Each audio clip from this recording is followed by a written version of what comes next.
আসসালামু আলাইকুম, সবাই কেমন আছেন? আশা করি আল্লাহর অশেষ রহমতে ভালোই আছেন। তো আমি কেমনে খামার শুরু করছিলাম এই বিষয় নিয়ে দুই একটা কথা বলতে চাই আর কি।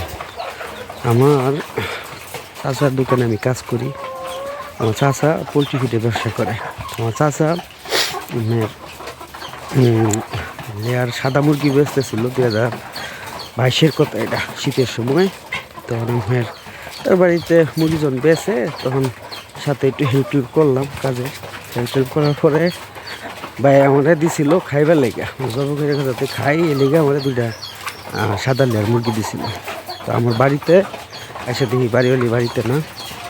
তো চিন্তা করলাম যে ও বাড়িতে আসুক, বাপের বাড়ি গেছিলো বেড়াইবার, ও আয়ুক পরে আইলে পরে জবরাম জব তো করি নাই। তো না করে মুরগি দুইটা আমার ঘরে রাইখা দিছিলাম। বাংলাদেশের একটা খাঁচা ছিল ঘরে, ওই দেশি মুরগি টুরগি বাচ্চা বাচ্চা খেতাম আর কি। তো পরে দেখলাম সকালবেলা গিয়ে দেখি যে আপনার এই জব করার পর মানে দুদিন পরে জব করবার গেছি, আমাকে দিয়ে ডিম পেড়ে দিচ্ছে। তো ডিম দেখে তো আমার মাথা গেছে নষ্ট হয়ে। আরে ডিম পারে কি সুন্দর, দুইটা মুরগি দূরে ডিম পারছে। এটা খুব ভালো লাগলো আমার কাছে।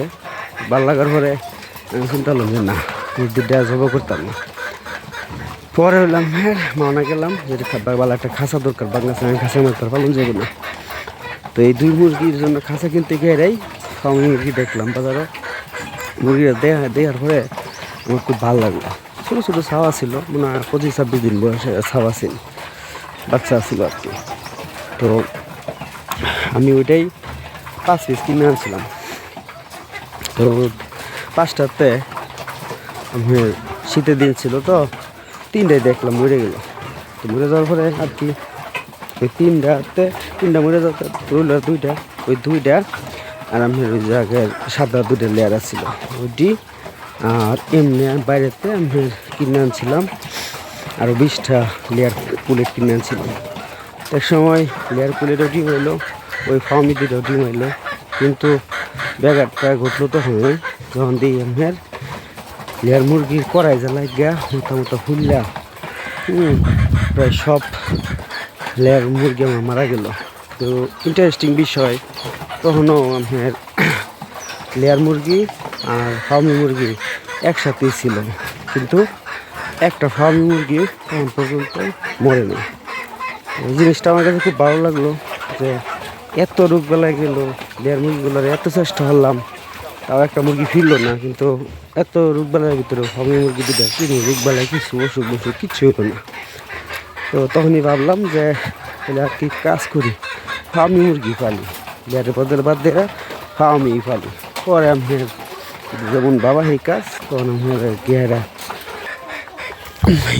এলাকাটা খোঁজখবর লাগাইলাম যে কই আছে ফার্মি মুরগি। খোঁজখবর লাগার পরে এক প্রকার পাইলাম 2.5 মাস বয়সী। 2.5 মাস বয়সীটা কিনে আনলাম, কিনে এনে ফেলা শুরু করলাম। ভ্যাকসিন মনে করাই লিয়েছিল, আমি বেশি কিছু করাই টরাইনি। তারপরে একটা সময় ডিম আসে না মনে হয় প্রায় 5.5 মাস 6 মাস হয়ে আসে, ডিম এনা পরে ফাইনালি প্রতিদিন গেরা মুরগি থেকে টাকা থাকতাম কুম্বালা ডিম হবে খালি এরকম ভাবতাম। তো ফাইনালি ডিম এলো। সেদিন যে কী আনন্দ লাগছে এটা তো আর বুঝতে পারতাম না। তো এইভাবেই ফেললা দেখতেছি এখন পর্যন্ত। এই যে ভিডিওতে দেখতেছিলাম এরা যে মুরগিগুলা, এইগুলা এলো আমার মুরগি। এর মাঝে আবার কিছু পুরানো ছিল, কিছু বিক্রি করলাম, আবার লগে কিছু যোগ করলাম, নতুন করে যোগ করছি। আমার মুরগিগুলা মাশাআল্লাহ যে দেখবার এই পছন্দ করে। তো অনেক মুরগি দেখছি, কিন্তু মুরগিগুলো আসলেই ভালো। আমার মুরগি বলতেছি না, ভিডিওতে খেয়াল করে দেখেন মুরগিগুলো আসলেই ভালো। আমি কোনো কিছুর ঘাটতি রাখি না, কোনো কিছু ঠিকঠাক হই না। আমার সামর্থ্য অনুযায়ী আমি এই কয়টা মুরগিরে প্রচুর যত্ন করি। বলতে পারেন যে কয়টা মুরগি নিয়ে বারবার কি ভিডিও করেন ভাই, এটা আমার কাছে অনেক শখের জিনিস। আপনার কাছে অনেকের কাছে হয়তো কয়টা মুরগি মনে হলেও হতে পারে, কিন্তু এটা আমার কাছে অনেক শখের জিনিস। তো ছোটোখাটো একটা অভিজ্ঞতা, সামনের ভিডিওতে আবার কোনো চেষ্টা করাম আরও গুছিয়ে টুছিয়ে জিনিসগুলো শেয়ার করার। সবাই ভালো থাকবেন, সুস্থ থাকবেন। আল্লাহ হাফেজ, আসসালামু আলাইকুম।